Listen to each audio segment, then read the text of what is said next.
What impact did Bahadur Shah Zafar's support to the rebellion have on the people and the ruling families? बहादुर शाह जफर ने rebels को, जो revolt किया था हमारे देश के लोगों ने अंग्रेजों के खिलाफ 1857 में, बहादुर शाह जफर ने उसको सपोर्ट किया था।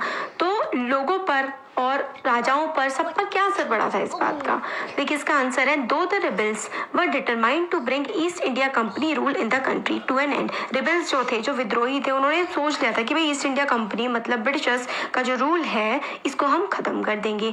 दे were faced with the question as to who would rule the land once the space of power fell vacant. But उन्हें लगा कि भाई अंग्रेजों को अगर हम खत्म कर देंगे तो रूल कौन करेगा, राज्य कौन करेगा फिर हमारे देश में?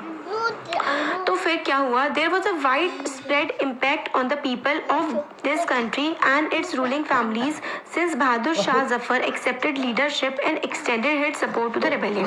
फिर लोगों ने कहा कि भाई कौन रूल करेगा, तो बहादुर शाह जफर के पास गए। फिर जब बहादुर शाह जफर ने कहा कि ठीक है हम साथ देंगे, तो बाकी सारे जो राजे महाराजे थे उनको लगा कि हाँ भाई हम भी साथ देंगे और कुछ किया जा सकता है।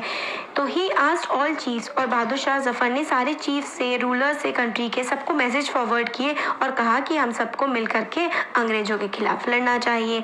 तो single step taken by Bahadur Shah had great implications. क्या क्या थी? All small and big kingdoms, king, nawab, raja, prince, zamindar, chief and even many Hindu and Muslim religious leader welcome this and join hands to rebel against British.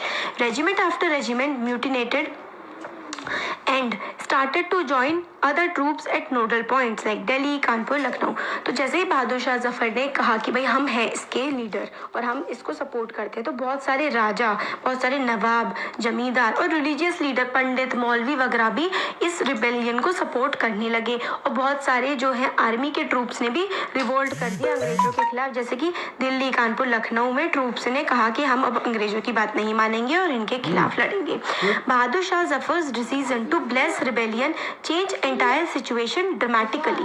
When people saw this alternative, possibly they felt inspired and enthusiastic. फिर जब बहादुर शाह जफर ने decide किया कि वो rebellion, विद्रोह को support करेंगे, तो सारी सिचुएशन बहुत ही एकदम चेंज सी हो गई और लोग इंस्पायर हुए, एंथुसियास्टिक हो गए कि अब हम जीत सकते हैं। तो देखिए ये आंसर आप यहाँ तक खत्म भी कर सकते हैं, इतना सफिशिएंट हो चुका है। अब आगे जो है मैं आपको एक्सप्लेन कर रही हूँ ताकि आप ज़्यादा अच्छे से इसको समझ पाएं। Many small rulers and chieftains felt that if Mughal ruler could rule again, they too would be able to rule their own territories once more under Mughal authority. उन्हें लगा कि अगर मुगल्स जो है आ जाएंगे फिर से, तो अब हमारी जो अंग्रेजों ने हड़प ली है अथॉरिटी, वो भी हमारे पास वापस आ जाएगी। फिर इसमें है when the rebel forces reached Red Fort, Bahadur Shah was reluctant at first to take the might of the British. However, he had to give in and was thus proclaimed their leader.